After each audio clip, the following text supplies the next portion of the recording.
talk about how to zag when everyone around you is zigging. And if you are watching me right now, I need you to please just give me some love right there on your chat screen. All right, tell me which city and state you are watching this from. It's important to me to be able to get in touch with you. It's important for us to keep this conversation going. So tell me where you are calling in from, where you are, or where you are watching this from. Okay, I see China here from Lagos, Eric Philip, Destiny from Abeokuta. All right, Mary, Anes from Turkey. Amazing. Douglas from Nairobi.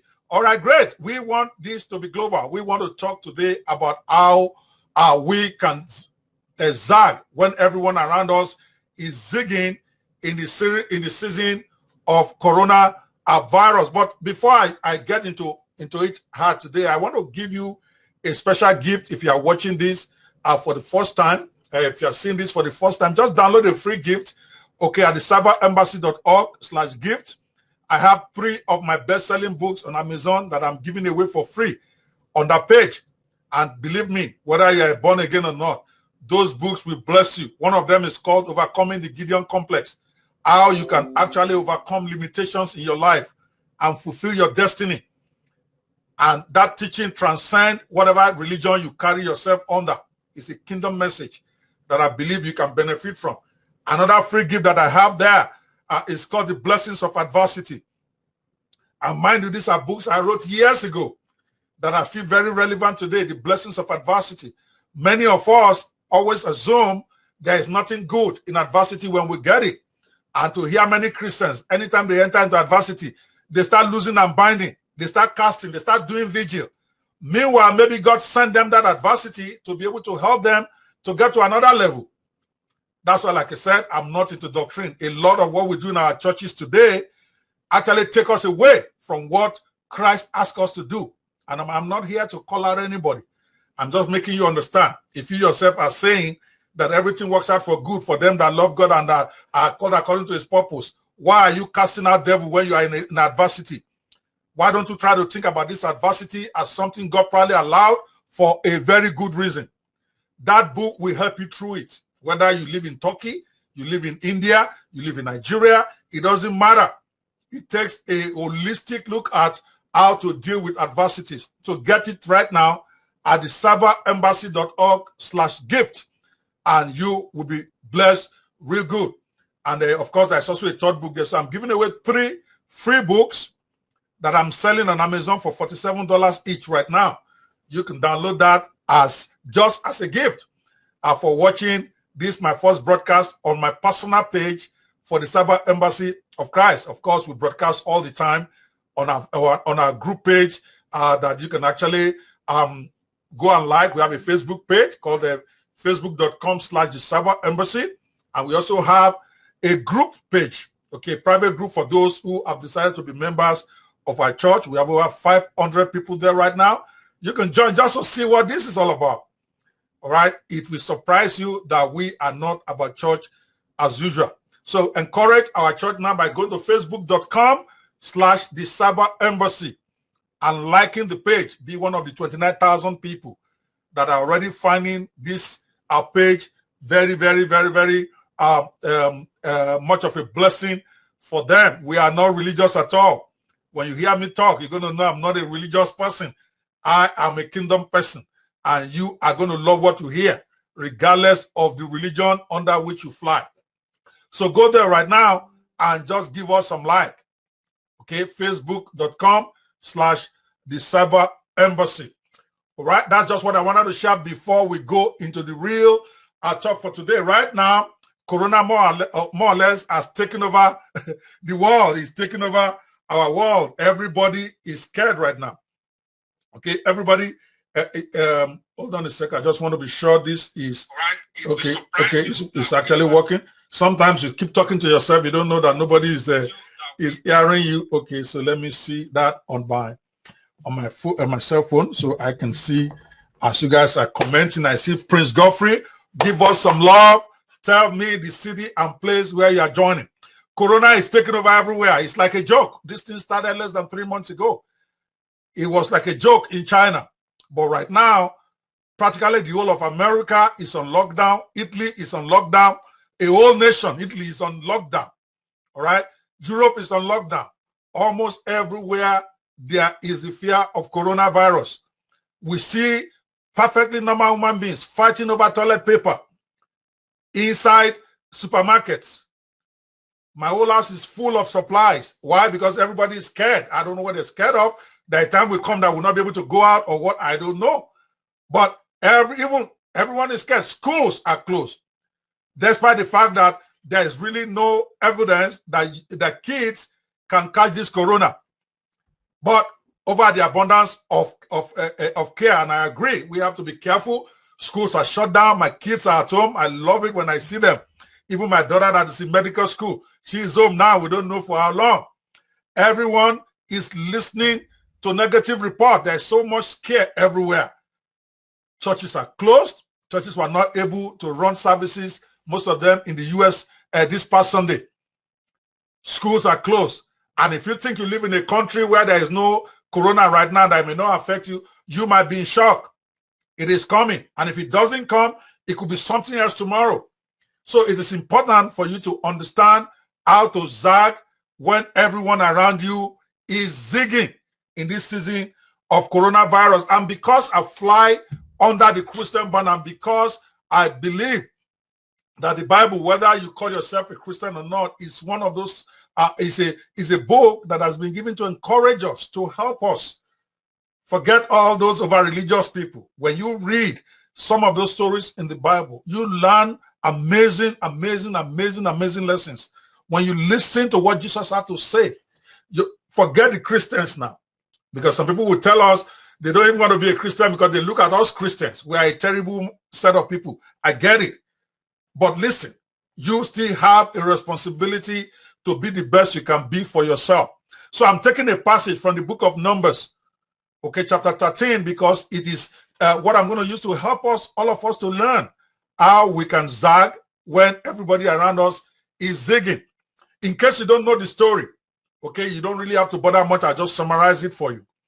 We all heard about the stories, whether you agree with it or not, as a Christian or Muslim or whatever, that there was a time that the Israelites were in slavery for 430 years in Egypt. Then God did all these miraculous powers, the 10 plagues of Egypt. It's a historical fact that is recorded, both in the Bible and outside of it, that these things happened. Okay, God took them out. And somehow he took them into the desert after crossing the Red Sea. And for a year, God was giving them new laws, new system, because these are slaves.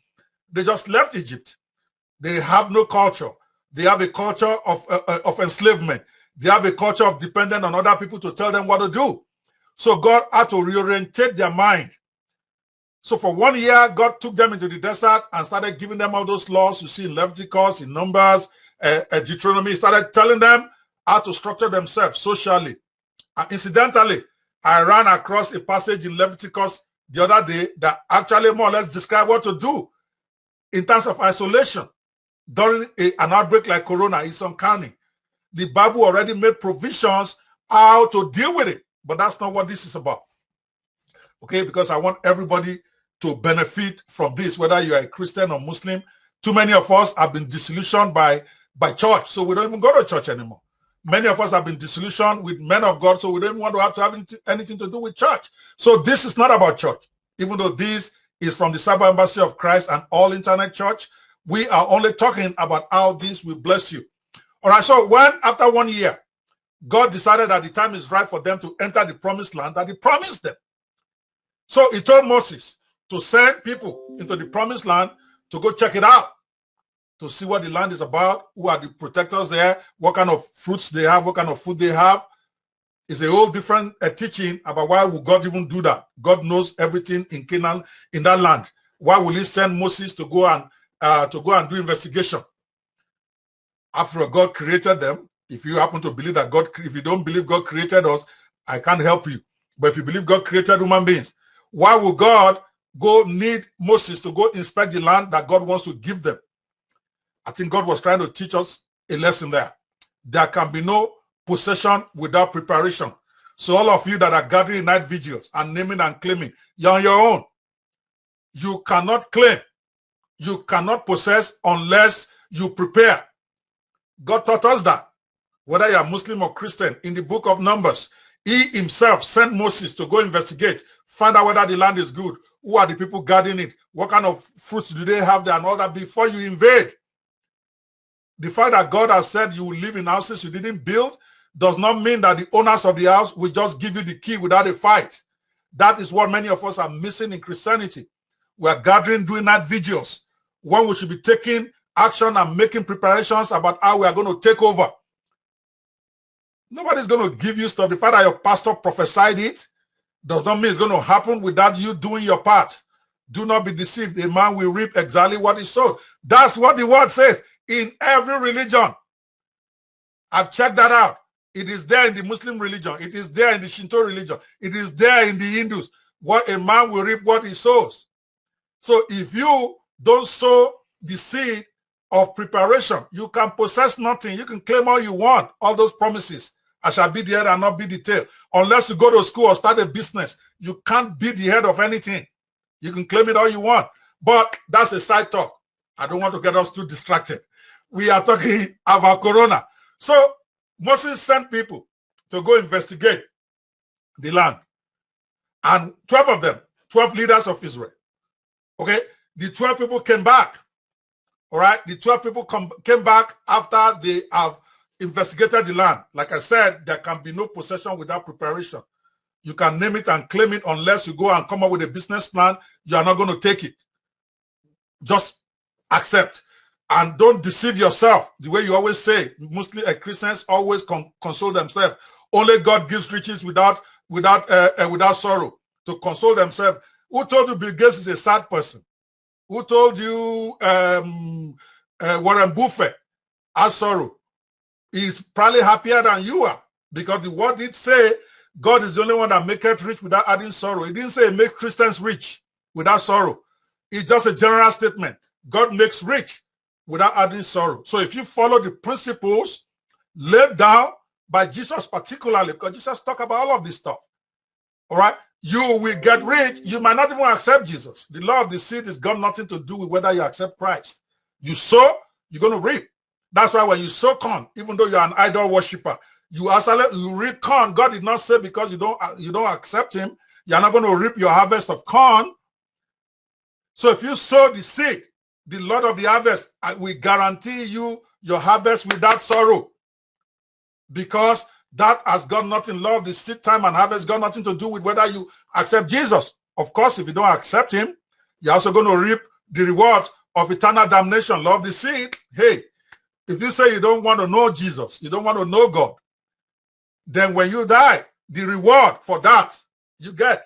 But as for on earth, you want to live good, you better be ready to hustle. So these guys came back. And we are talking about Corona today, so let's not get distracted too much. I have a tendency to do that. So they came up with a report. All right. The report is the majority, like in almost everything, they came back. They said, hey, Moses, we went into the land for which you sent us, and it does flow with milk and honey. Here's the fruit. But people who live there are powerful, and the cities are fortified and very large. Bottom line, they came back, like in everything, whether you're a pastor, a leader, a manager, whatever you are. When you want to set up a task force and you send people out there, you know what is going to happen? They're going to come up with different reports. Most times, just like when you go to court, you see the majority opinion of the judges and the minority. Be watching something here. This majority came back and said, yeah, the land is good. Everything is solid. But we can't take it because these people are too powerful. They have too much security. Then there's a minority report by Caleb and Joshua. They say, yeah, we should go up and take up the land, for we can certainly do it. One thing you need to note here, guys, the minority report did not dispute the facts. I thought that was so critical for you guys to get, because we are coming back to Corona in a minute. Joshua and Caleb, not anywhere. I don't care who you are as a Bible scholar. Go read it and tell me.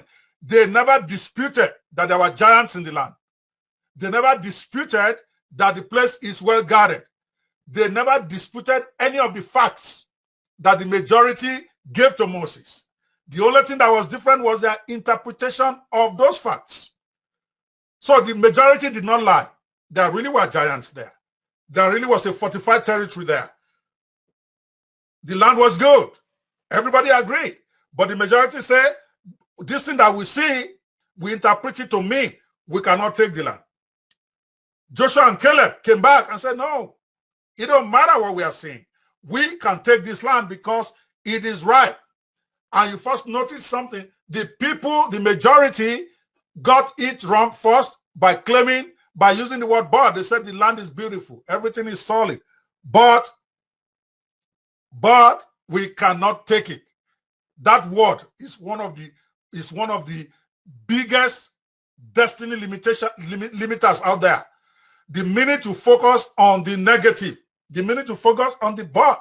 And every religion in the world over, they say that if you focus on the negative, you are paralyzed right there. You can't think.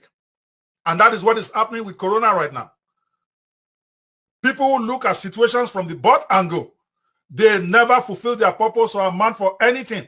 See, it is so important because I'm going somewhere. This is about helping us to zag while everybody is zigging in the season of Corona. I haven't lost track. All right. Once you allow the first but to sink in any situation, the problem starts getting bigger and bigger in your mind. Take the majority first, if you know that story. First, they saw fortified and large cities. Then they got scared by what they saw. Now, all of a sudden, they say, we can't attack them. They are stronger. They've not even fought yet. Okay? The next thing, they said the land is devouring those living in it. See how the imagination starts to move. If the land really devours those living in it, how come there are human beings there? But they were no longer thinking. They've started interpreting the facts to take it to a whole new level. The next thing they saw, if you read that passage, they saw Nephilims. These are supposed to be angels who had relationship with human beings. They're supposed to be mighty warriors. I don't know how they could have seen Nephilims from the fortified territories that they actually saw. Then the next thing, their imagination went haywire. They said, we were like grasshoppers. To those who live there, see how they moved from the facts that they saw to the interpretation where they now see themselves as grasshoppers. Same way with Corona right now. You can see panic sell-off on Wall Street. More than 30% lost in just the last 1 week. Factories have not yet changed. The people working have not yet changed. Nothing else has changed other than the scare that Corona might come and catch them. Corona has not yet caught them, okay? But everybody is panicking. There's a way you start thinking. There's a way that woman at that supermarket probably had some toilet paper at home, but she saw somebody carrying a whole tray load of. I was just laughing at the video. So in her mind, if I don't get one of these, I'm probably going to die. My kids will not be able to poo-poo anymore. I will not be able to wipe my hands when I go to the bathroom. So I must fight to get one of these. And they started fighting. It's amazing what the mind does once you start thinking the worst of any situation. I want to go somewhere today and make you understand that every time something happens, like this Corona thing that we're talking about today, there will always be two interpretations of those facts. Majority, most times, the majority said we can't attack these people. They're stronger than us. In other words, everything about it is negative. Let's not go there. In fact, let's appoint a new leader. Let's go back to Egypt. That's screw God. That's what they said. This God that brought us here to come and kill us. Blah, blah, blah, blah. Then there's the minority report. The few people, those who are going to profit from Corona. And I hope you are going to be one of them. Like the minority. They say we should go up and take possession of the land. I'm looking at Corona right now. I'm seeing opportunity to make so much money. It's not even funny. I'm seeing opportunity to reconnect with my family. I'm seeing opportunity to have a better relationship with my wife. Now we have more time. See the difference? You can choose to get scared and start behaving like a mad person. Even though you have 100 toilet paper in your house, you are still going to Walmart to go fight for one. Walmart is not going to close. Even if they close, there will be home deliveries. You can order this stuff online. They'll deliver it to you. So majority is not always right. In fact, 99% of the time, majority is never right. Right now, majority is zigging on the scary news of coronavirus. And you need to start learning how to zag, because there are so many things going on right now. Only those who have their heads around them are going to come out of this stronger. Let's look at the facts, okay? We know corona is a bad thing. It is lethal to people over 80 years old. But the reality of the matter, the facts on ground is that 95% of people infected with this are going to recover 100%. That is those under 70 years old. 95% of them will recover, meaning corona is going to kill. Corona is not as deadly as we all think it is. I'm not saying it's bad, and I'm not saying I'm not scared of what can happen. I'm actually an at-risk, corona at-risk person. You know why? My wife works in a hospital.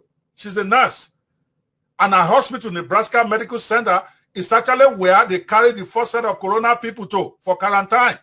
So every time she goes to work, it's a risk for me. So don't think I'm undercutting this. She's a nurse. She can't stop going to work.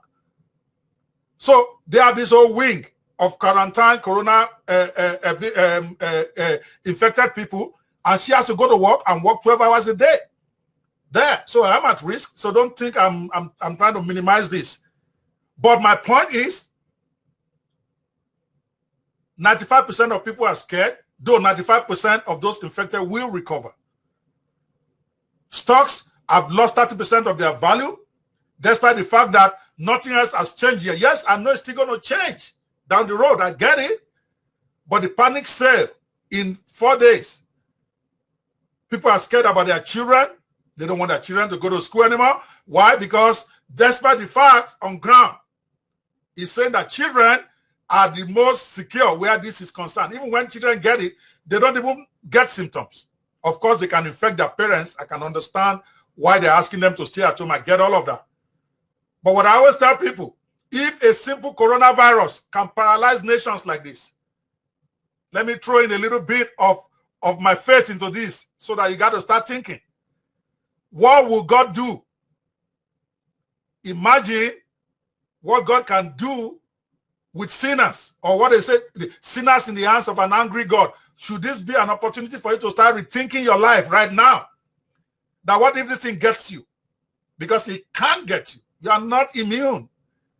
Have you sorted out your eternity situation? Forget all these things about religion right now. If you believe that you're on this earth, something created you. So when you die, you're going to give account to that person, whether it's Christianity or whatever. Leave all of that religion aside. Have you sorted yourself out? But we're here to talk about how to zag when others are zigging. I didn't forget. I just had to throw that in there. Okay? People are stocking up on toilet paper. Though corona does not cause diarrhea, you see how people lose their minds when stuff starts happening? People are not stocking up on books to read. They are not stocking up on training materials to get better. They are stocking up on toilet paper, people. That's what happens when the heart gets crazy. I went to Walmart yesterday. The place where they have toilet paper is empty. And I'm asking myself, does it cause diarrhea? Why are we all going crazy like this? That's what happens when people get into panic mode. So this is how you can start to zag. Okay, while others are zigging. Okay? Or to zig when others are zagging. Either way, basically you go in the different direction from what everybody's going. Majority right now think the world is ending. It's so hilarious to see Christians post all this stuff. End time has come. I have news for you.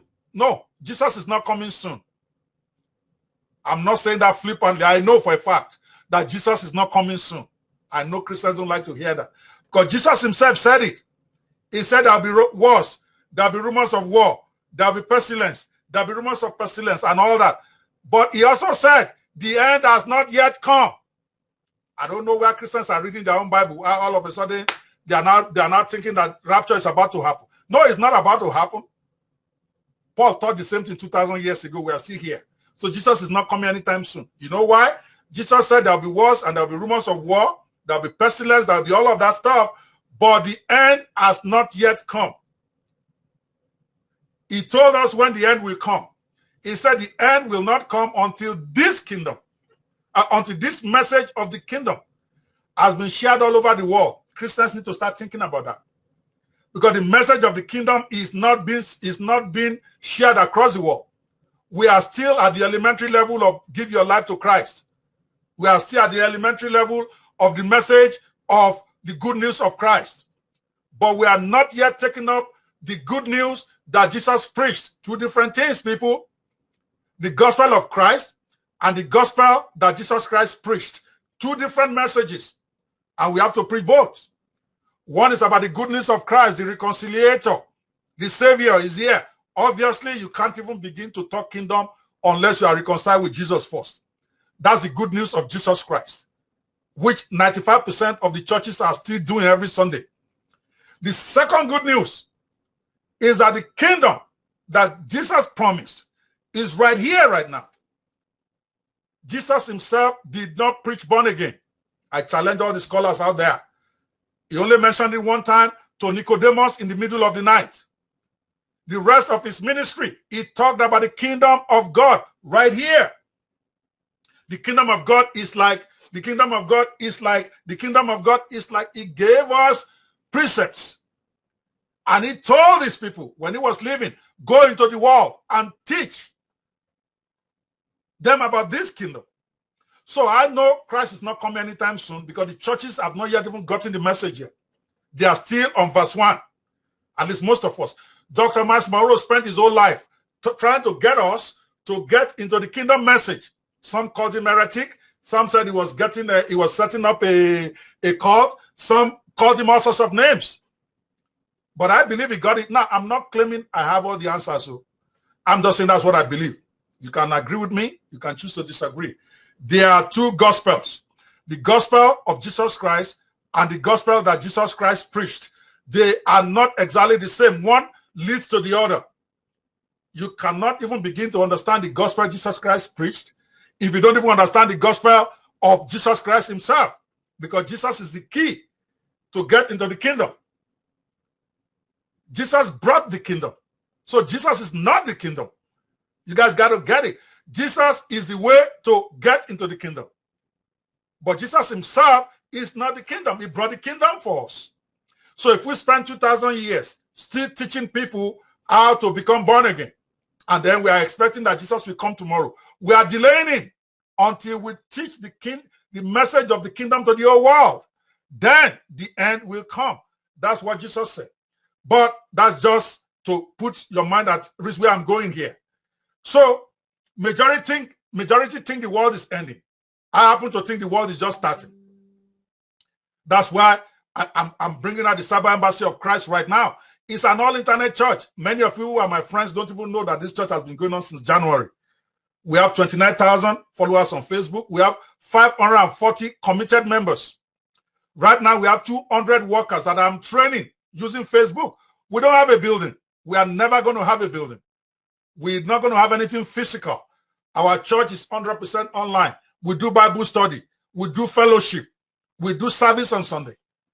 If you don't know how, you better inbox me and let me start teaching your church for free. Okay, so I think the world is just opening up.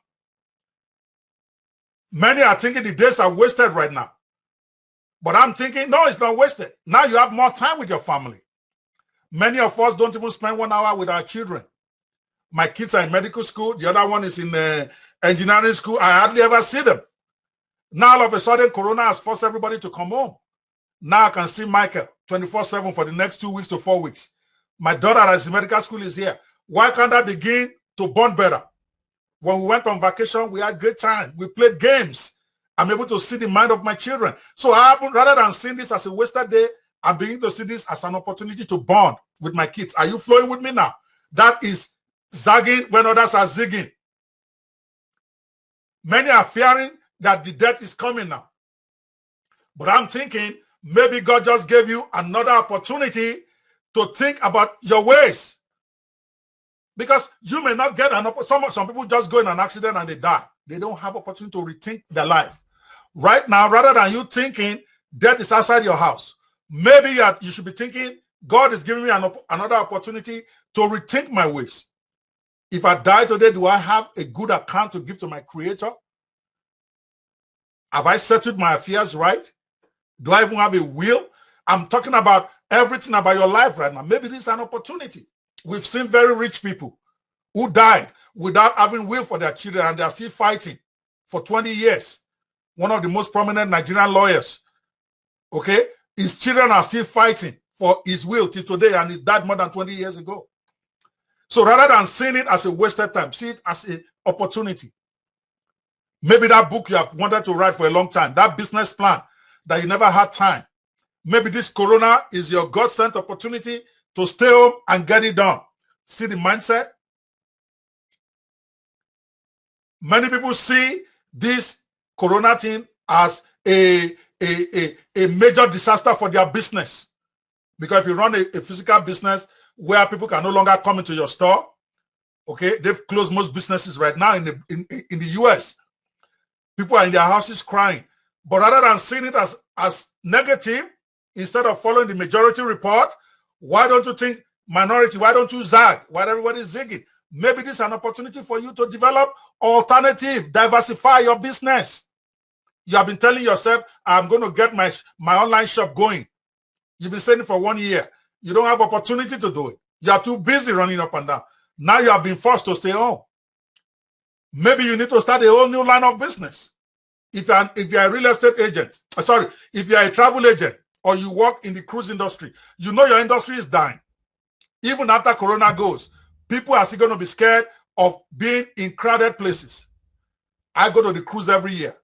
My wife already told me that I don't care what happens after corona. I am not going to go into any cruise. She saw what happened to people who went on cruise when they were coming back. So that means your industry is about to suffer for the next 1 or 2 years. So maybe this is an opportunity to rethink. What do I do now? What is the next opportunity? You won't have the opportunity to think all of that if you are going to work every day. You got to zig when everybody else is zigging around you. What I'm trying to say is that you need to keep your head while everybody around you are losing theirs. I'm blaming it on you. That is not original, by the way. I think that is Dr. Seuss. Okay, and the man's right. The world just changed. Instead of whining, start looking for ways to win. That's what I told my people on Sunday. All right, when we had service, I told them that instead of whining about this situation, you need to start looking for ways to win. Social distancing is going to be huge, even after this. So you that you're watching me as a pastor, is your church ready? I've been saying this thing about internet church for almost 3 years. Very few are listening to me. Even when I did a free conference, several of them came, more than 100 pastors. But after the workshop, many of them are not doing anything. Now their churches are closing down. Some churches can't survive 4 weeks without going to church, without opening. I'm talking business-wise because they need that offering. Forget whatever anybody is saying. It's an organization they need to run. They have to pay staff. They have to pay for their buildings. Your church don't open for 4 weeks and you don't have alternative to run church. May your church not close down after corona. You got to start thinking. It means that your church needs to start looking at how can I move some of my programs online? How can I begin to do stuff where I can continue to engage with my members even when our church is closed? We have Bible study every Sunday. Okay? We have Bible study. Every Thursday. We have fellowships in different groups. We have it on Skype. We have it on WhatsApp. We have it on Telegram. We have it on Facebook. So it don't matter what is going on. People are still meeting.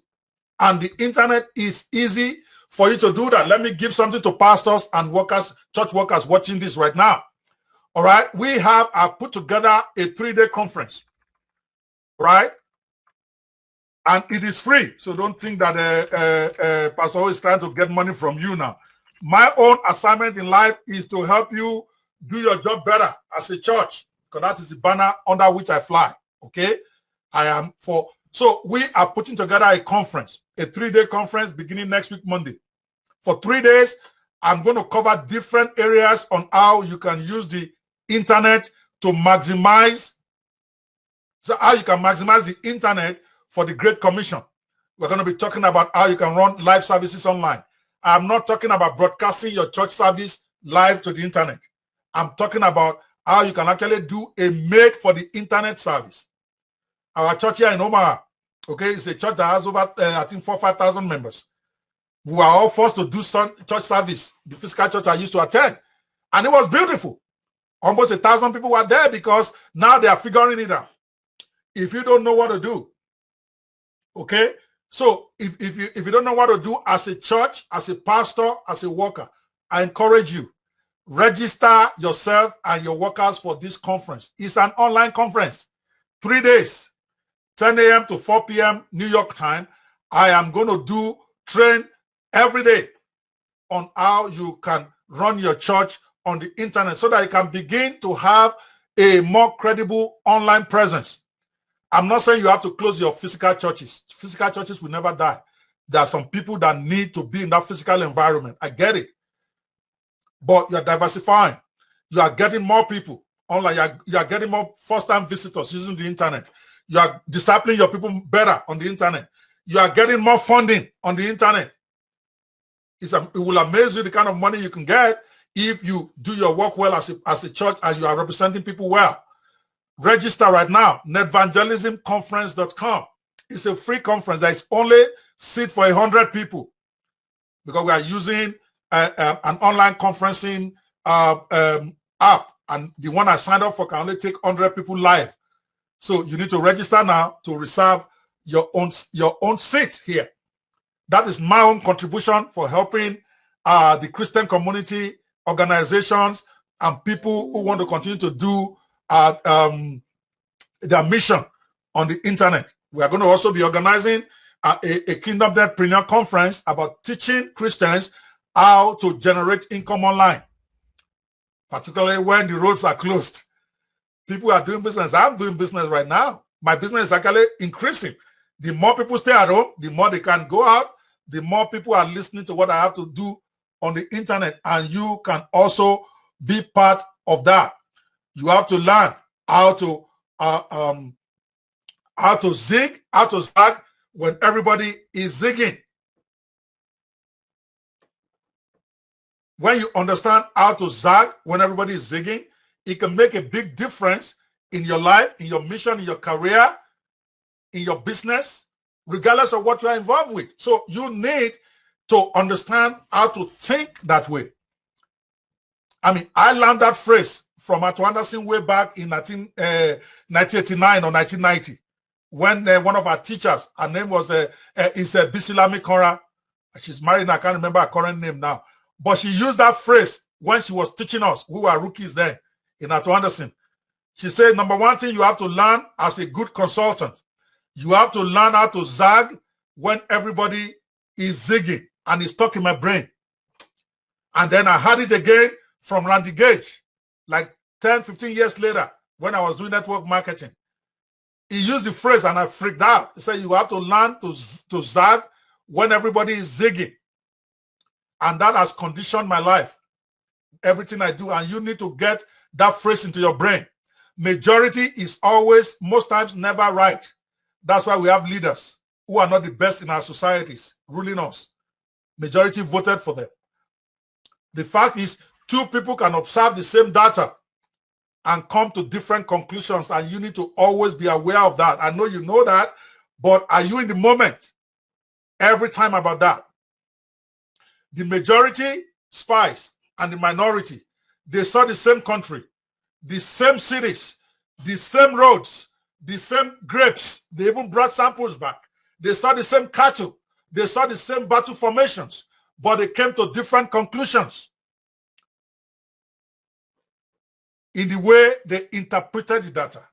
So how are you interpreting the data of coronavirus today is what is important. The data was identical, but the reports were different. Why?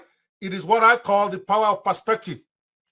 The way you look at stuff is what determines whether you win or lose. Your perspective is what determines whether you give in to hysteria or whether you give in to opportunities. I've always told everybody that is close to me that what you see is determined not by your eyes.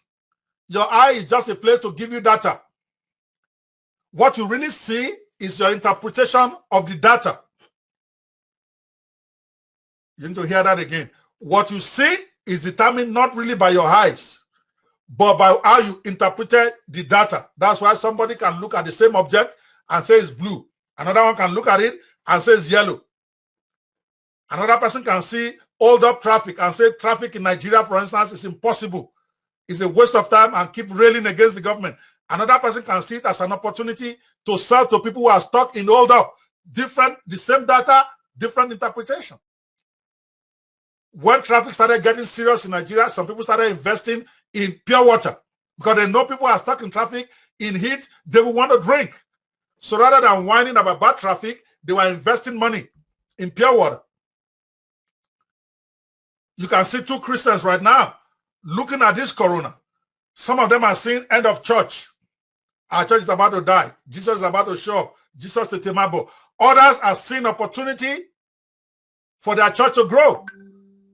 Some people who have 18, 20 people attending their church services, 50 people, 100 people, which is most 70% of the churches have less than 100%, less than 100 people attending their services every Sunday. Imagine if they now decide that over the next 1 month, I want to learn how to do online church in addition to my physical church. When I preached last week Sunday, this 3 days ago, over 600 people watched me live. I'm not kidding. Go to the Cyber Embassy page on Facebook. That same sermon now has now been watched by over 3,000 people in less than 3 days. Essentially, I'm preaching to 3,000 people when I don't even have a church building. And the church has not even started. We are going to get inaugurated sometime next month. How much more you, that you have much more followers. So you can see the end of church or you can see the beginning of new opportunities. Right now, many people are seeing loss of jobs everywhere. That is the zigging mentality. The way for you to zag is maybe it's time for you to learn new skills. If you're going to lose your job, are you going to wait until you lose it? Or you're going to start looking for new skills that you can use while you're at home? See? Zigging, zagging. People look at Corona right now, they see wasted opportunity, wasted man hours. Or you can see it as a new opportunity to bond with your wife, to bond with your children. Opportunity to start a project that you have not been able to start because you don't have time. You work hourly. You have to be at work, particularly those of us living in America. You are working 6 a.m. to 6 p.m. If you are in us, that's a 12-hour shift. There's no time to do anything else. Now, all of a sudden, they're saying everybody sit at home. That means it's an opportunity for you to bring out all those dreams that you have closed and start working on them. So what do you see? This Corona right now. Be telling me, what do you see? What is your perspective? What do you see about this Corona? Do you see a gloom and doom, or do you see great opportunities? You got to zag while everybody around you is zigging, because what we really see is determined not by our eyes, but by our perspective. Again, for those of you just joining us, I want to go over the free gift that I'm giving everybody who are watching us for the first time. All right, we have a special free gift that you can get at the cyberembassy.org/gift just for watching this today. Let me put that on the screen again here. All right, .org/gift. I have 3 books that I'm putting up out there for you.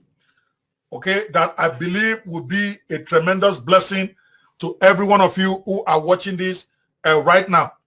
Okay, I have, and you don't have to be a Christian to be blessed by this book that I'm giving out there. All right, one of them is called Overcoming the Gideon Complex. It's one of the books I've written a long time ago, one of my best books ever on Amazon.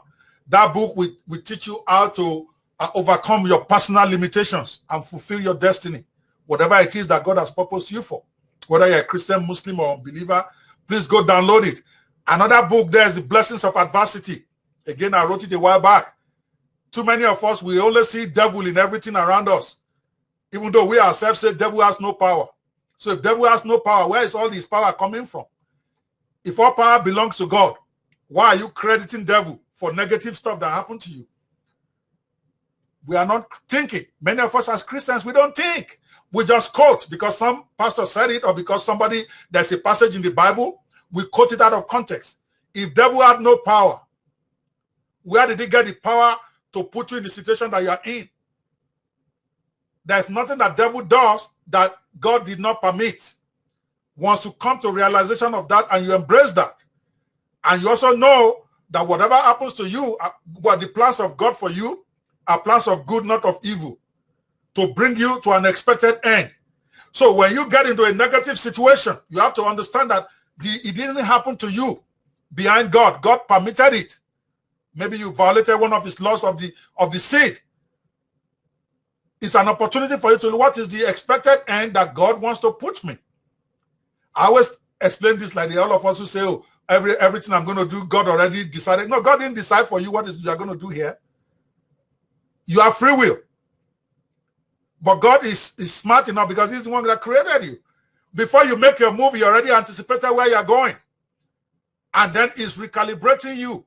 And I like in the way God works with us to navigator in our car. When he put us here, he programmed where we are supposed to go for us. He told us the way he created you, the kind of shape he gave you, the mentality, the personality was to take you to a certain end. But when we get here, because we have free will, we decide to take different roads.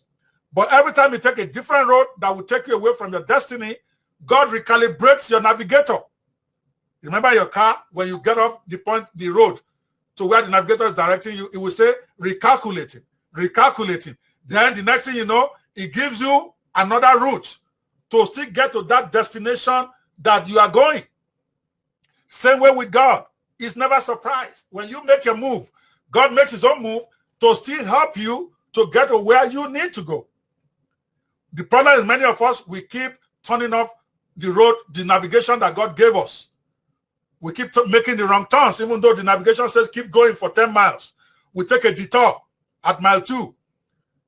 And then it says recalculating, recalculating. Then God recalculates and puts other incidents in your life to force you back onto the road that will get you to your expected end. But we ignore it. I talk about that a lot in that book, The Blessings of Adversity. How adversity could actually be the biggest blessings that you can get. America right now, we are in adversity, we think. But coronavirus is going to teach us a lot of lessons. Number one, it's going to teach our government you can't depend on China. For vital products like antibiotics and all that stuff, they need to stop doing some of those stuff locally.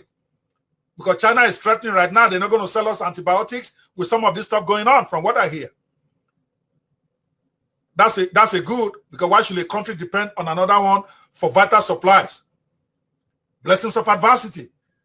Many of us who have not had 1 hour together with our husband or wives in the last 1 year, now you're getting your blessing to recalibrate your marriage, because now your husband or wife is going to be stuck at home for some time. After you have looked at yourself for 1 or 2 days, you better start talking. Your children that you haven't connected with, they are about to stay in your house for the next 1 month. What are you going to do about that? Blessings in adversity. So please go download that at the cyberembassy.org/gift. All right, let me start bringing this to a close now, because we want to keep this under the hour. Many of you do not. We start complaining about data now.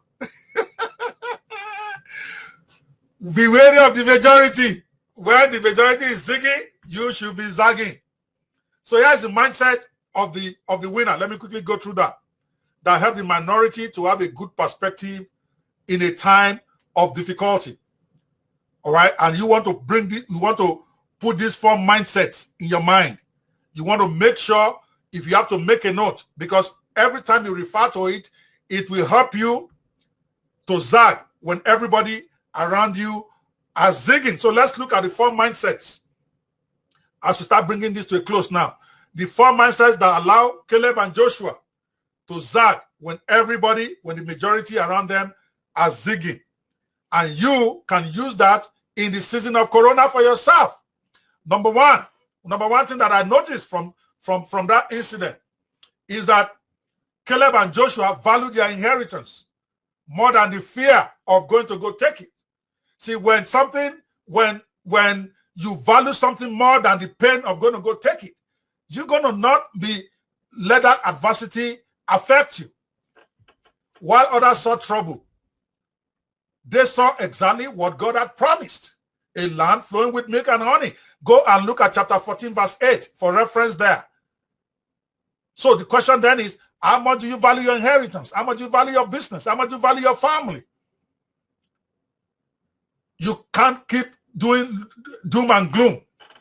You gotta detest your current situation so bad that you will not mind the pain of going to go get it. That's what I mean by that.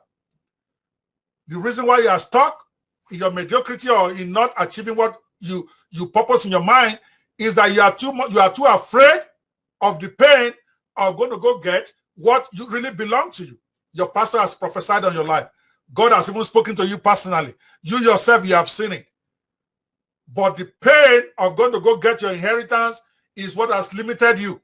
So you have to value your inheritance more than the fear of taking it. Do you believe you can possess the land God promised you? Or you are too afraid of the giants that are living there right now? This is what I'm talking about. Do you believe that the time for the prophecies that your pastor has been talking about has come in your life?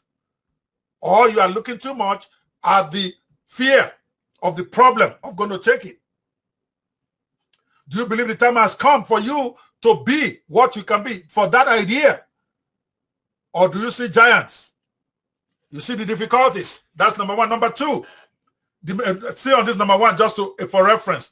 If the Lord is with us, he will lead us into that land, a land flowing with milk and honey. That's the way they saw. They saw their inheritance rather than the problems. But the majority in verse 31 says, we can't attack those people. They are stronger. They look at the pain of going to go take their inheritance. You want to live in houses that you did not build? Then you better be ready to go take it.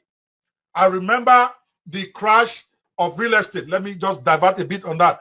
A while back, when people in California were losing their houses, all of us remember that in 2007 or 2009, when all of a sudden real estate nosedived and everybody was owing more than their property was worth. A lot of people started putting their property up for sale. And I was in church then. I was still pastoring a physical church. So I came to church that Sunday. I said, guys, the time has come for you to live in properties that you did not build. But you have to go out there and knock on your neighbor's door. When you see a sign that says for sale by owner, that is somebody who is underwater on his property. Go there, make him an offer much below what the property is worth, that you will take it over so that they don't go bankrupt, so that they don't lose their credit. You don't have to pay down payment. You don't even have to have a credit yourself. Do owner-occupied deals. It sounded like a joke, but I remember then several people went out at my command, at my encouragement, to start signing deals with those who own properties that they want to sell. They were getting great deals. People were going to banks offering, because the bank are now saddled with lots of property they can't sell. They are willing to give you 50% off or 70% off just to clear it off their books. Go to them, apply to buy, and tell them you don't have down payment. The banks will figure out a way to work out your down payment. And it's coming again. People are going to start selling stuff at ridiculous prices. People are going to be desperate. You need to go out there and take it. Give them an offer that really costs you nothing, but that takes them out of their present problem. When people are scared, they will take whatever deal you give them. That's number one. Number two, how to zag when everybody is zigging. Joshua and Caleb had confidence in God, but the majority focus on their own limitations, because, see, when season of problem comes, all of us start thinking about our problems. Oh, I don't have enough savings in the account. How will I pay my bills? I don't have this. I don't have that. Oh, I'm exposed. I have underlying condition. They are panicking because they are focusing on their own limitations. But every time people are zigging like that, you can start zagging by focusing on God. Have your confidence in God. God is the ultimate arranger. Majority said, we can't fight them. Oh, They're going to kill us because they are looking at the equipment they have. These are slaves who have been in the desert for 1 year. They've not really fought any serious war. So are they going to go, or the little wars they fought, is Jesus, that is God that did it for them. So rather than thinking that, they forgot. They are thinking about their own limitations. But the minority, they said, you need to look at that verse 8, Numbers 14. They said, if the Lord is with us, he will lead us into that land and he will give it to us. They put their confidence in God. They know they are not as strong. They know they don't have the power to fight. But they said, God promised this stuff. If we only trust him, he will take us there. So this is the time you want to put your confidence in God that you and your family are going to be safe. That no matter what's going down, you are going to be okay. That your business is not going to go bankrupt. Then you put your confidence in God. Stop worrying about what you cannot do. Start focusing on what you can do and then trust God to perfect it. That's number 2. So when you get into a situation where everybody is panicking and focusing on negatives, you start focusing on your confidence in your God, because your God is able. If only you will have confidence in him. He said so. But in the time of stress, you know what? Many of us, we forget what God can do. Just like these Israelites. These are the same Israelites that God took out with signs and wonders from Egypt. These are the same Israelites that when they got to the desert and there was no food, God made sure manna showed up every morning. When they got tired of eating manna and they wanted meat, God brought meat from the air and they were eating. The same God that made sure that their clothes did not wear out. Imagine a set of people that wore the same shoes for 40 years. Their shoes did not wear out. They forgot about the power of God to come true in the time of difficulty. They now started cursing God. They say, well, let us just, this God has brought us into the desert to come and kill us. The same God that opened up the Red Sea for them, that let us kill the leaders. Let us just go back into slavery. Some of you are already considering going back to slavery wherever God has already liberated you from. You need to have confidence that God himself had come through for you in some crazy spots before. So when you get into another crazy spot, you got to remember to keep your confidence in your God, because he is able. That's what Joshua and Caleb, that's what made them to be able to zig when everybody, to be able to zag when everybody around them was zigging. They had confidence. They said, the Lord, if the Lord is with us, let's not be stupid. Let's not ignore God. Let us put our confidence in him. He will lead us into the land. Amazing. If you have that mentality, you will be able to zag when everybody around you is zigging. God is a provider. Remember, yes, you still have to hustle. I'm a big believer in hustling, but the real provider is Jehovah Jireh. You can't forget that. Even when things got tough, you have to understand that, yeah, Corona is flying, but your God is able. Businesses are going to close, but my God is able. Then you go to him, put your confidence in him, and he will start giving you ideas of what to do. So do you believe that God can help you solve your problems, or only see giants preventing a solution?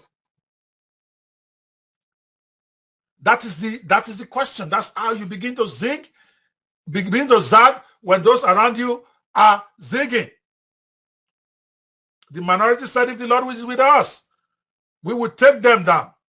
They had confidence in God. Remember that in this season of Corona. Number 3, Joshua and Caleb understood the danger of a rebellious spirit, but majority did not.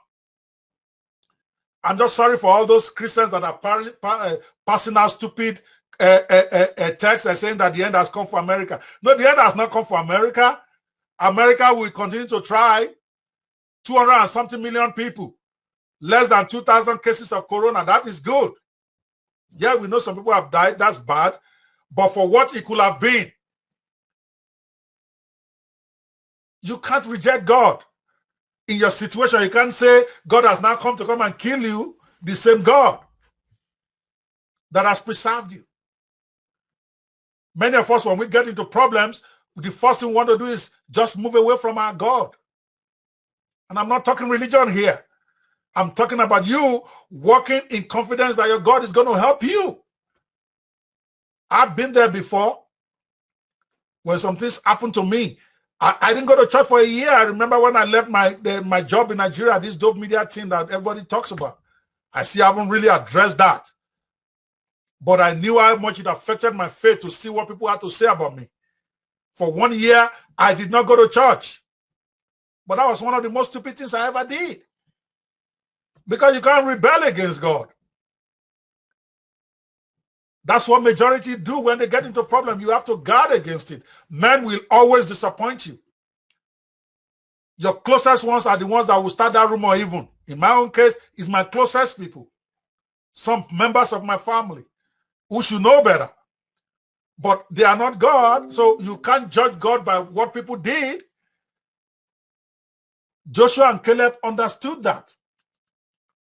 They said, only do not rebel against God. That's one of the technology for zagging when everybody is zigging. But the majority curse God. If you read that passage,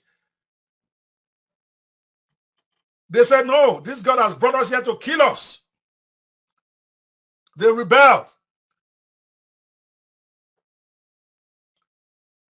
I don't know if you really understand the danger of rebelling against God's will for you, or if you are playing. For 3 years, God has told me to go and pioneer an all-internet church so that I can encourage other churches and other pastors to start thinking seriously. There are big churches out there that if they get into this internet thing, they will take over conversation online. But I was hesitant because I don't want to be a pastor. I don't think I'm qualified. I still don't think I am. I have too many personal issues to be a really strong pastor to guard anybody. But God said, go and model it.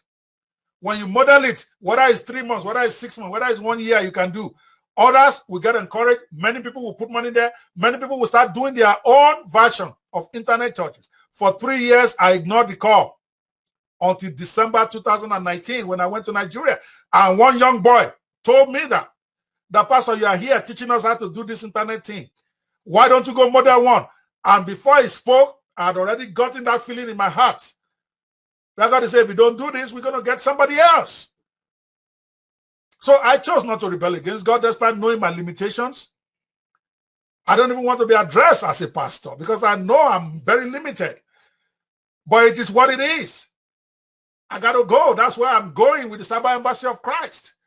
Do the best I can. And I'm telling my members right now, less than a year from now, I want one of you to take over as the pastor of this church. I'm not a pastor. I'm an instigator. I'm a catalyst.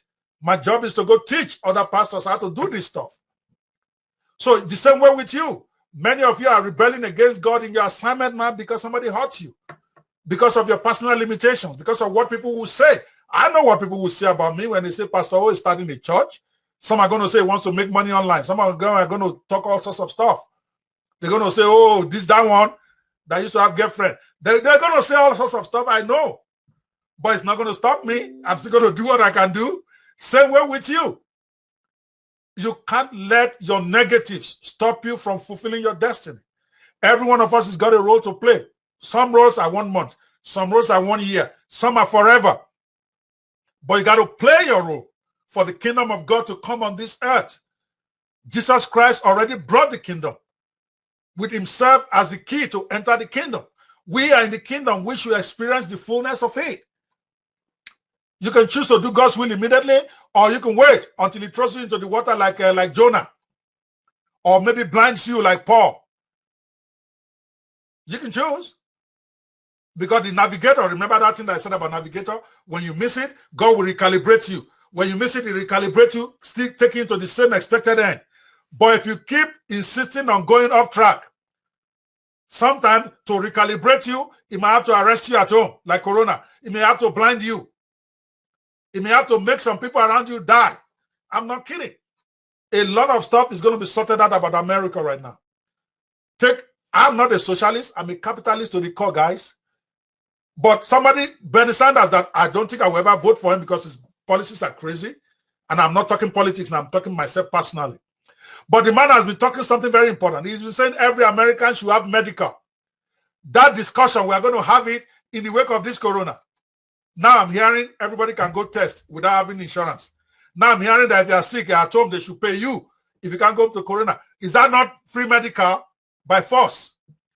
Because if Britain can have it, if Europe can have free medical, why can America not have it? Now I'm no longer persuaded that we shouldn't have it. I'm a capitalist. But why shouldn't we provide medical in a place like America? We have to figure out a way. Yes, it's going to be expensive, but let's figure it out. We don't have to break the economy to give everybody opportunity to be able to use a doctor. Now I'm a believer in that, even though I'm still going to vote Trump. Somebody needs to start talking about it. We are going to have that discussion, even us that are conservatives. Because Corona, the good thing that will come out of it is when it's over in May or June, America will have to give a lot of socialist benefits to its own people. So if they can do it one time, why can't they have a systematic way of doing it? That will be the discussion. Do you understand what I'm saying now? Finally, fourth point. I don't want to go too much into politics here. All right. The minority expected the Lord's help as they moved, but the majority felt helpless. Many of us will go with the crowd because most times the crowd come with the helpless mindset.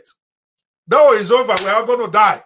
Let's go get all the toilet roll. I don't know how toilet roll will be the solution.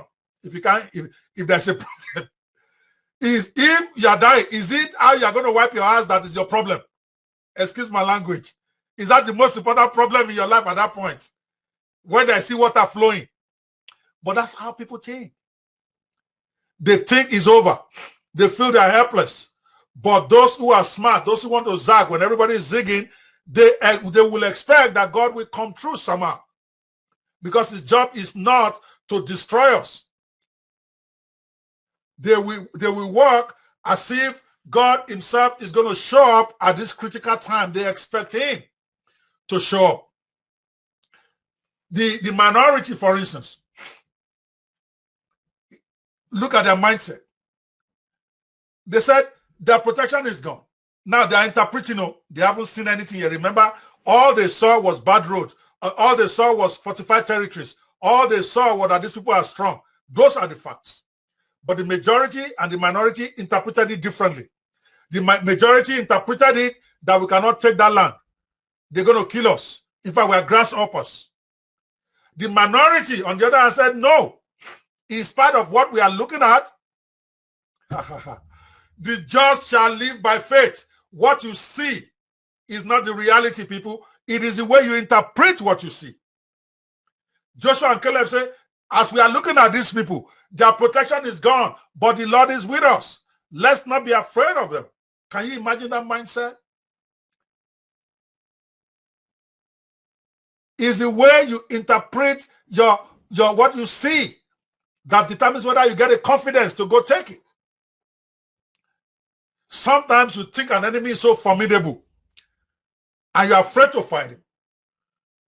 I remember a big story, and this is really funny, in my secondary school.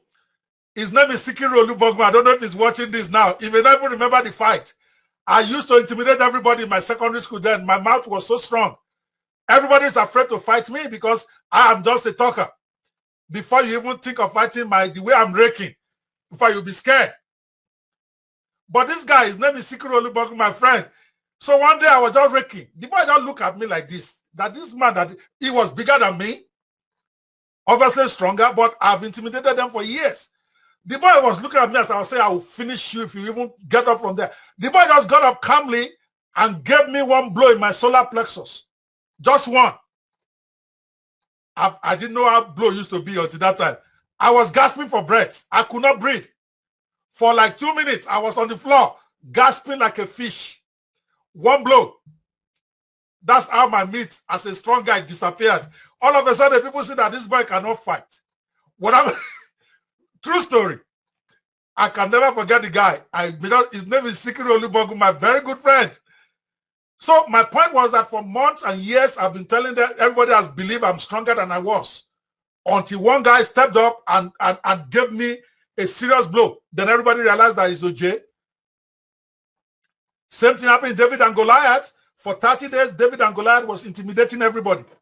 Nobody was ready to step up and confront the guy because of his mouth. He was raking and raking and raking and raking morning and night. And because he was big, David stepped up and they realized that this man is not even Kote Ekpo, as they say in Nigeria. We just one stone. One stone. The guy was down. The Lord is with you. If you dare to confront the giants, God then now has the momentum, the opportunity to come to your aid. Like I always say, it is not David's stone that fell Goliath. I know you probably don't believe that, but read the story again. They said when David shot at him, the stone entered his forehead, but it fell on his face. Have you ever seen where somebody is hit from the front, but it fell forward? You will normally fall to your back, right? But the Bible said Goliath fell on his face. So that means as David shot, I believe, now that's not in the Bible, though. You don't have to take my word.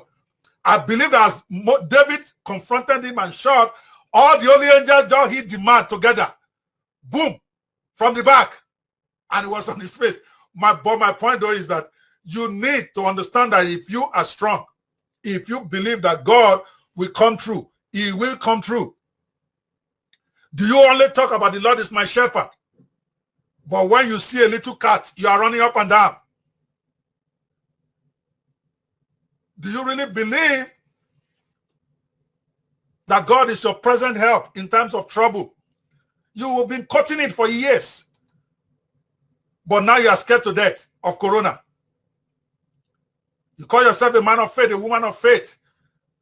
You quote Psalm 91 like it's a rice and dodo that you are eating. But one little problem, you believe that death has come. Your perspective needs to change, people. Do you really believe if you dwell in the secret place of the Most High that you will abide under the shadow of the Almighty? You are just talking. A lot of Christians, all they do is talk. All they do is talk. If the Lord has given you the land, what is stopping you from going to go take it? In your business. I hear Christians tell me, I don't have paper. That's why I cannot excel. I don't have this, I don't have that. Yet there are guys who are illegal aliens who are taking over territories. Arrows in London is owned by a guy that is not a British citizen, right? If the Lord is with you, you will take it. Your vision, and I'm going to close with this because my time is basically out. All right, and I want to hear from you. I want to hear back from every one of you watching this. What are your thoughts? Your vision is not determined by your eyes, but by your interpretation of what you are seeing. Men of faith. Now I'm talking to Christians now. For you, if you say you are not a Christian, I really can't help it. Because remember, Corona should remind you of the mortality of every man. Any one of us, God will preserve us, but any one of us can go down on this thing. So the question is, have you tidied up your eternity? If you are to go down with this corona, you have the opportunity now. More likely you will survive it, but it's an opportunity for you to think, what if I were to go down?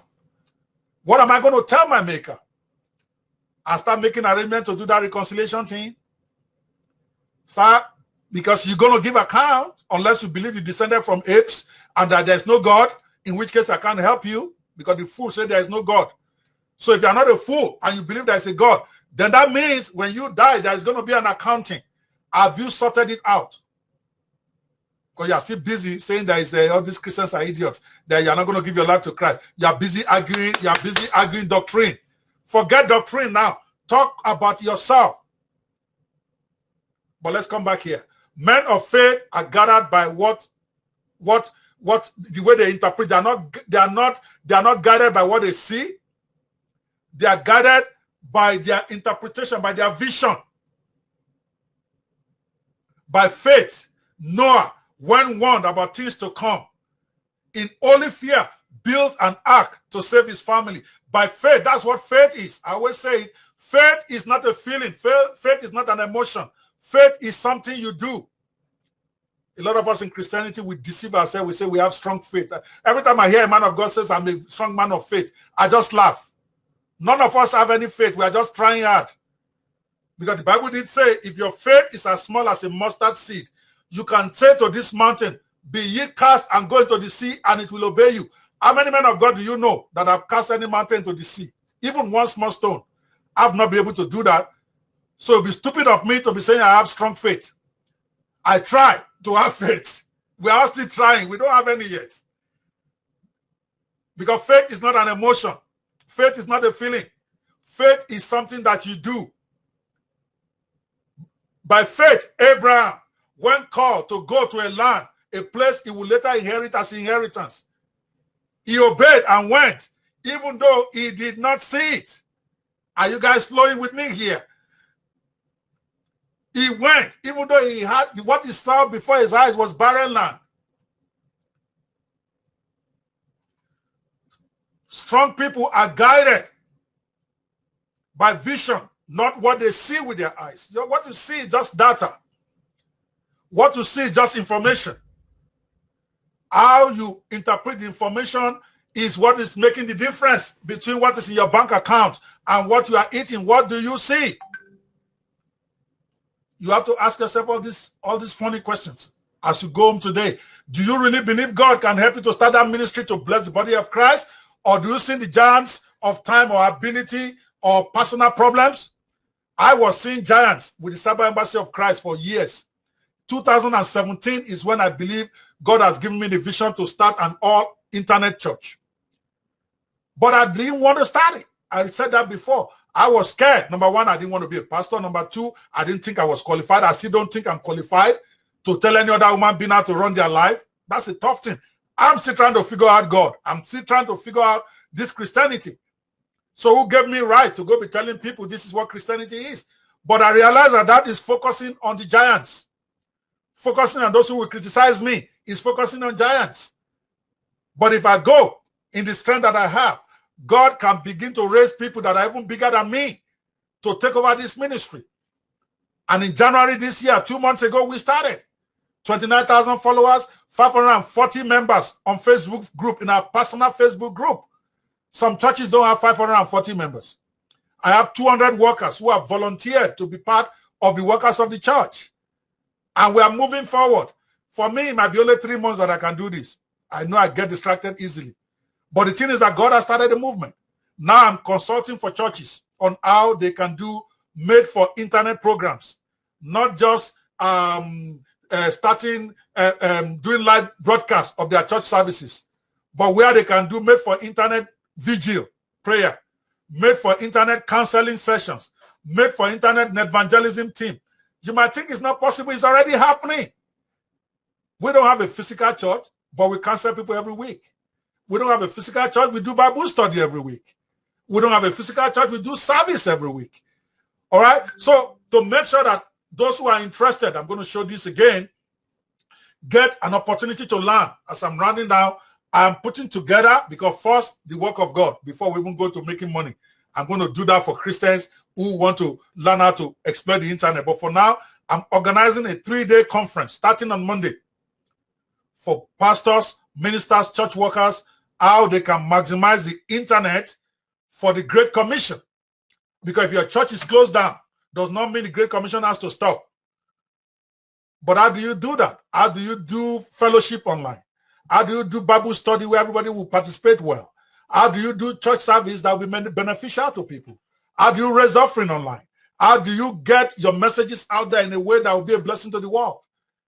All of this have to be learned. I don't know everything, but I'll teach the one I know. 3 days. Netevangelismconference.com. Go and register. It's free for everybody. Just go there now. We only have room for 100 people who can join us live at the same time. So you want to go register and reserve your thing and make notes. You're going to be able to help your ministry. You're going to be able to help your pastor. You're going to be able to do personal ministry that you have not been able to do because you don't have a church. I don't have a church building. I don't have any church expense. But we are ministering to people every day. Our Sunday service, right now, over 3,000 people have watched the video and have not even done paid advert. For some reason, because we played the video at the beginning, Facebook is not allowing me to advertise it. Otherwise, I could have had 10,000 people watch it by now. Just by being on our Facebook page, over 3,000 views. A soul is a soul is a soul, right? Whether they're in a physical building or they're on the internet. Some are still going to get blessed, How can you learn how to do that in your ministry? I want to be able to teach you the little I know so that the Holy Spirit can help you to get it better. That is my own mission. My mission is not to pastor church. My mission is to help churches to understand that the internet is now the new move of God to take the kingdom message, not as a live broadcast from your live service, but as a made for the internet thing. Why can't we have a made for the internet Holy Ghost service? The General Overseer of Redeemed Church can have 1 billion people watching him one time. If they advertise that thing well, a made for internet, he stays in his living room and blesses the world right there for 1 hour. Why not? A soul is a soul is a soul. We all need to think big about this internet thing, and I will encourage you to register for this evangelism conference. Be part of the new move of God so that other people can take over and start moving the work of God forward. I'm just my own, just like a kind of John the Baptist. This is not me. Other people will be doing it, and I will be helping them from the background. How to zig, how to zag when everybody around you are zigging. That is what this is about, and I hope that I've been able to at least give you some ideas about how you can actually get things going for yourself, even as things begin to get tough around the world, and it will get tough. You have to understand that. What do you see after you die? What is your perspective? Do you see nothing after death, or do you see a calm? Now I'm preaching. Do you see sinners in the hands of a hungry God when you die? Then you better start making reconciliation right now. Are you here for something, or you are just here by accident? What's your mission in life? What's your purpose? And I'm not just talking church now. Why did God put you here? Have you ever even thought about that? Have you prayed and fasted about it? What do you see? Do you see nothing after death, or do you see sinners in the hands of an angry God? You better be thinking. Because at some point, every one of us, you, me, we're going to account for our time right here on earth. Regardless of what you believe, the fact that you don't believe in Jesus does not mean it doesn't exist. The fact that you don't believe in God does not mean it does not exist. You know in your heart of hearts that you didn't come here by accident. So you got to ask yourself, when you go, how will you give your account? I believe in only two things. Not doctrine, not church, not all those stuff. Love the Lord your God with all your heart. Love your neighbor as yourself. If you can try those two things, you will be okay. Most of the time, the reason why we don't reconcile ourselves with our God, because we never thought about it. If you love God that created you, won't you want to have a relationship with him? And if you love your God, your neighbor as yourself, most of the bad stuff we do to ourselves as human beings, we will not do it. That's why Jesus said the two laws that matter only. Love the Lord your God with all your heart and love your neighbor as yourself. Leave out the rest of those doctrine stuff. Those are my passing shot for you here. Do you think you will have to account for your time on earth, or do you suspect there will be a time of reckoning? Is what you are doing right now, is it satisfactory? If you were to go with Corona right now, God will preserve all of us. I know all Christians are in church raising up their hand. I will not go with Corona in Jesus' name. The devil will not. They are quoting Psalm 91 all over the place. But people are dying. Some people have died. Some of them guaranteed will have been Christians too. Some of them will be unbelievers. I'm not saying you will die. I don't hope to die. I'm a high-risk coronavirus person because my wife works in a hospital. But I pray for that God will preserve me too. But what if you go? Are you ready? You have time now to start sorting that part out. And if you happen to survive it, then it helps you to continue to grow in the faith. You have to ask yourself, whose report determines what you are doing? Whose report determines your life agenda? Is it the zigging majority or the zagging minority? That's where I'm going to leave it for you today to think and discover. I want to appreciate every one of you that are on this call. There are just too many of you. At some point, we have over 100 people live. I can't thank everybody for coming, but I want you to join us at the Cyber Embassy of Christ. We go to our page and like it. All right? Go to our page. It's the Cyber Embassy, facebook.com/Cyber Embassy. And of course, remember to download your free gift. Okay? Remember to download your free gift that we give for everybody who's coming today. Whether you are a Christian or not, those 3 gifts will be a special blessing to you. One of them is called Overcoming the Gideon Complex. It's a book that will help you to overcome your limitations and fulfill your destiny. We have the blessings of adversity, so that you can begin to know how to bring out the blessing in every adversity that you find yourself. Because the plan of God for you is plan of good, not of evil, to bring you to an expected end. So when you get into adversity, obviously this happened to you with the permission of God. Stop blaming the devil. Instead, start looking at the blessing that could be in that adversity. Because God is always working. He's always recalculating. He's always recalculating your life's navigator to keep getting you to where you need to be. You need to pay attention in your spirit. Go download it. That book will be a blessing to you. I want to appreciate every one of you for being here live. Let's keep the conversation going. Share the video with those you think can benefit from it. Post your comments.